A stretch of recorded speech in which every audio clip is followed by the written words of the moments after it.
Hey guys, it's Jay, here with another review video. Before the review begins, I'd like to ask if you enjoy the video, leave a like and share it with others. Without further ado, onto the vid.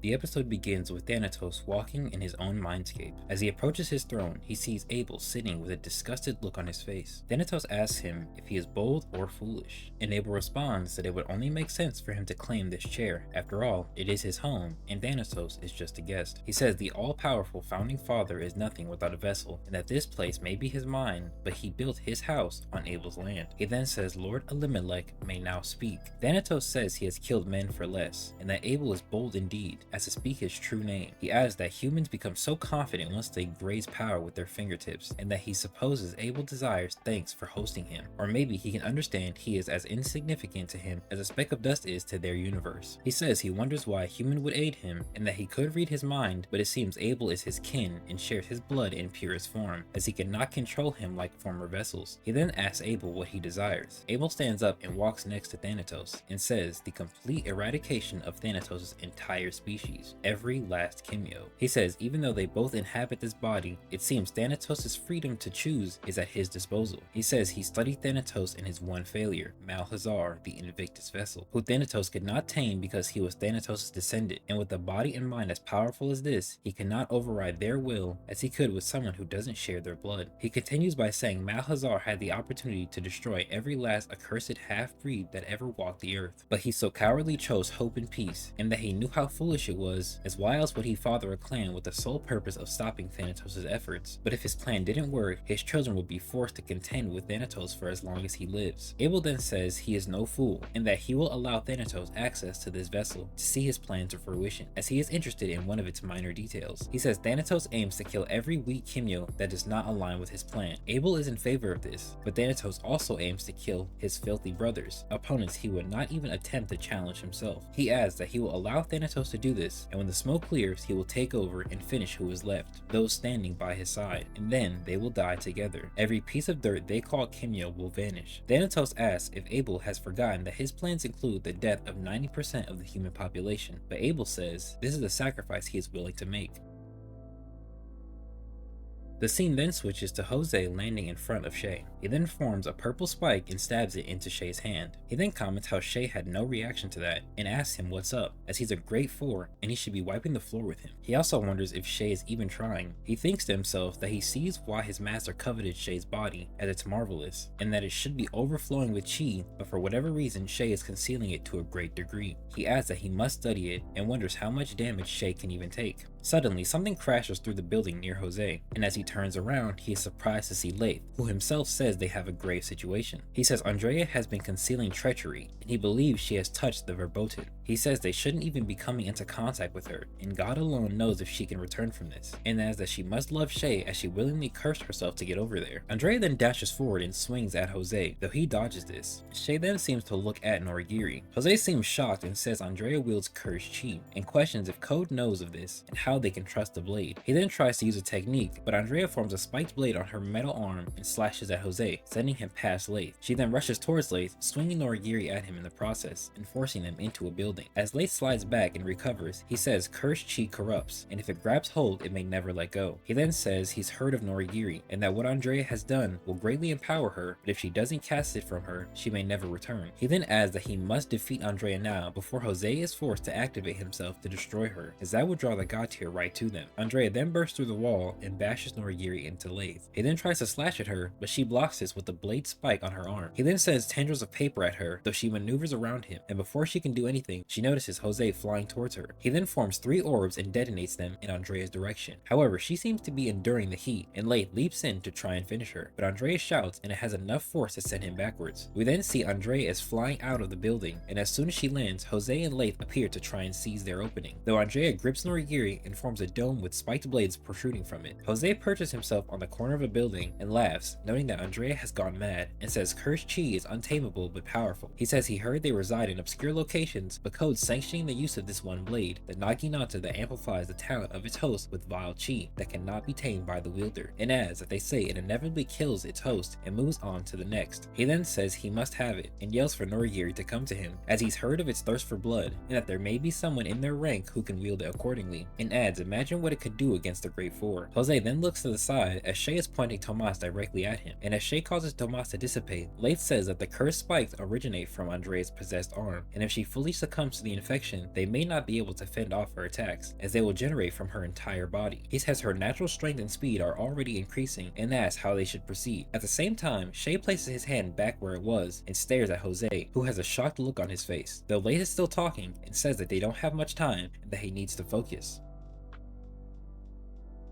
Now onto the highlights. To start things off, let's take a good look at Abel and Thanatos' interaction. This entire interaction proves the idea of Thanatos being more in control than Abel that I mentioned in my episode 116 review. And as I mentioned in that same video, we knew this was somewhat possible due to Ilios himself doing it twice before. However, Thanatos himself seems more capable of doing this than Ilios does. This could be a result of his talent being a psychic type, as well as his overall imposing will. Now, Abel is letting his body be controlled, which we know is a part of his plan, and without Abel willingly relinquishing control, Thanatos would not be able to do so since Abel is a descendant of Thanatos. This revelation explains why Malhazar was never overcome by Thanatos' will, since he was also a descendant of Thanatos. Since Thanatos is the one in control of his users most times, this also explains why Yall is always referring to a vessel like it is Thanatos himself. Now, this reveal does beg the question of if Shay would have been taken over or if he was seen as a descendant of Thanatos as well. My personal interpretation is that he still would have been taken over. I say this because it seems very rare for a descendant of Thanatos to exist in the first place, as only one was known before Abel, and if they weren't rare, Malhazar could have just kept the Thanatos talent in the Heart Clan. But Vayal also considers Abel the last descendant, meaning none of the Heart Clan members would be considered as descendants themselves. Another thing that could also show how Malhazar and Abel are descendants, and how Shay isn't, is the fact that they have white hair. Abel having white hair when he gained the Thanatos talent was a mystery, but since Malhazar has been shown to have white hair as well as both of them being considered as descendants, I think we can say that descendants of Thanatos who gain his talent not only can be controlled by him, but also gain white hair. The white hair may be a reflection of the purity of the user's blood in relation to Thanatos, as the color white in the Bible can sometimes represent purity, and Thanatos says Abel has his blood in purest form. Now, new information was shown to me in the Discord, which I will put on the screen now, and as you can see, it says none of the Great Four can have children, and Brent said this himself, which goes against what I said in my episode 120 review about Thanatos and Katagida potentially having kids of their own. But this new info does make sense, considering there's no reason Ilios would be the only one not to be able to have kids, as well as considering the fact the Great Four are angels. As Ilios says, where he comes from, his rank is Arch, as in Archangel, and angels are not supposed to have children with humans. Though you could also interpret this as they weren't allowed to have kids instead of them biologically not being able to. However, this information does make me wonder how someone could be a descendant of Thanatos if he can't have children. And the only way I could see this making sense is if the first ever user of the Thanatos talent is seen as the progenitor of the Thanatos lineage. This is the only real way Abel and Malhazar's blood could be traced back to Thanatos, but since this aspect of the lore is still a bit confusing, we'll just leave it here for now. The next thing I want to look at is the info we got regarding Malhazar. Abel said Malhazar fathered the Heart Clan with the sole purpose of stopping Thanatos' efforts. Surprisingly, this is something I mentioned in my Heart Clan video almost word for word, and I will put the timestamp on the screen in case anyone wants to verify that. Abel also says one more thing that I think is very interesting. He says if his plan didn't work, his children would be forced to contend with you as long as you live. This implies that Malhazar had some form of plan to deal with Thanatos, and we can properly assume it failed, so the Heart Clan became a sort of backup plan to facing Thanatos. This is probably one of the reasons Sabito has faced Vayal in the past, as given this information, it would make sense for him as a Snow Leopard of the Heart Clan to face off against Vayal, the oldest disciple of Cain, and someone who would see that Thanatos' will be done. And this does make me wonder what the Heart Clan specifically were doing during Cain's war, as by that time they were already established. So were they doing anything to aid in the war against him, and were there any plans that they had to try and stop him themselves, as they may see it as their responsibility? Now, the final question we have to ask is, what was Malhazar's plan? We can assume the base of it was to stop Thanatos in some way. How would he go about doing so? I think Abel may actually give us a hint as to what it could be. He says Malhazar had the opportunity to destroy every last accursed half-breed that ever walked the earth, but he so cowardly chose hope and peace. The term half-breed more than likely refers to half-breed Kimyo children, since Thanatos wants a world of pure-blooded Kimyo. However, Malhazar chose a different route, and in my opinion, it relates to part of the prophecy regarding the Great Four. Remember, the Great Four will forever exist until the eldest is guided by the three or he is slain by their hands. We know part of the Armageddon plan has to deal with the second half of the prophecy, but I guess that Malhazar chose to use the first half of the prophecy as his plan, which means Malhazar's plan was more than likely to try and spread peace and hope as the current Thanatos vessel in hopes that it will change Thanatos' mind, allowing his power to disappear. And if this plan didn't work, the clan he created would be prepared to fight Thanatos when his talent reappeared. The last thing I want to talk about is Noragiri. Leith refers to it as the Verboten, which is German and translates to forbidden. The reason it's referred to as such is because Noragiri possesses cursed chi. It's clear based on Jose's reaction to Andrea wielding Noragiri that cursed chi is a very negative thing in the verse. Leith says that cursed chi corrupts, and if it grabs hold, it may never let go. And with this, we can surmise that this type of chi is the reason Noragiri can't be tamed, as unlike simply having more chi than Andrea that she originally guessed, it was also corrupting her chi as well. Leith also says the cursed chi empowered Andrea, which Jose reinforces later in the episode, and this means Noragiri has a talent boosting related talent as well as having cursed chi that greatly empowers as well. This boost is pretty immense, as Andrea went from being near relative to Leith to while using Noragiri, she's slowly overpowering him. She's also able to combat Leith and Jose at the same time, and if you notice, she's even able to cut Jose, who we know is using the rock armor technique to enhance his durability. We know Andrea did this because when she attempts to attack him and he dodges, he has no injury, but after she forms a blade on her other arm and sends him away, the next time we see him, he has a slash on his chest, meaning Andrea did this when she sent him away. She's also able to endure the explosions from 3 of Jose's stars, which with Shay he saw as impressive. She's also able to just yell and it has enough force to propel Leith backwards, and this pretty comfortably puts this version of Andrea on par or lower than the Shay that initially fought Leith. And what's interesting is that Leith implies when Andrea is fully infected by Noragiri's cursed chi, they won't be able to fend off her attacks, as well as saying her natural strength and speed are already increasing. This means some characters on Andrea's level with Noragiri's full possession could rival and surpass stronger Titan generals and near Gaki tier characters, which makes sense as the random rider who was Noragiri's host was able to combat and be on par with the base Andrea who hadn't used full scale yet, making him a lower top 150 tier character, though I could see you arguing that Noragiri and the rider were above a base Andrea. Now the last thing regarding Noragiri I wanted to look at is the blade spikes Andrea forms. I think these spikes are a manifestation of the cursed chi in a way, as Leith refers to them as cursed spikes and says they originate from her possessed arm. This possessed arm look is consistent with every time we've seen Andrea touch Noragiri, as well as when the rider host used it as well. I do wonder why Noragiri has an ability like this, but aside from that, this could be the very thing that Leith thinks will cause them to not be able to fend off Andrea's attacks alongside her increase in stats.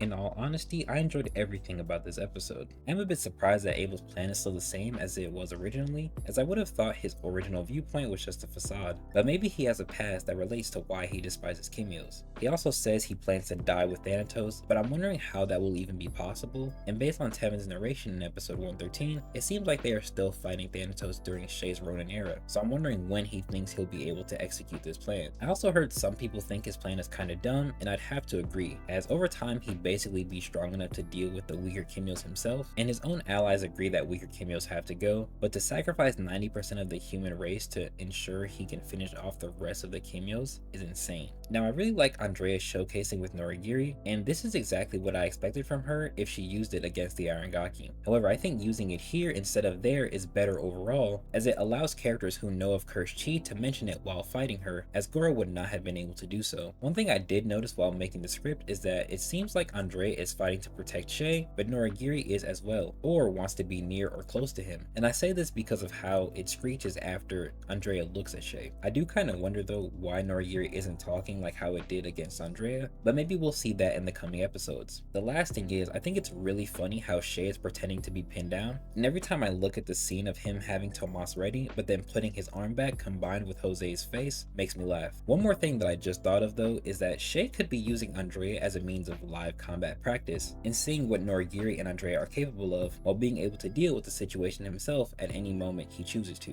But anyway, that's the video guys. Let me know what your favorite part of the chapter was in the comments below, as well as how you feel about the things I mentioned in the highlights section. Don't forget to read the actual episode for yourself, and be sure to like it as well, and I will see y'all in the next one.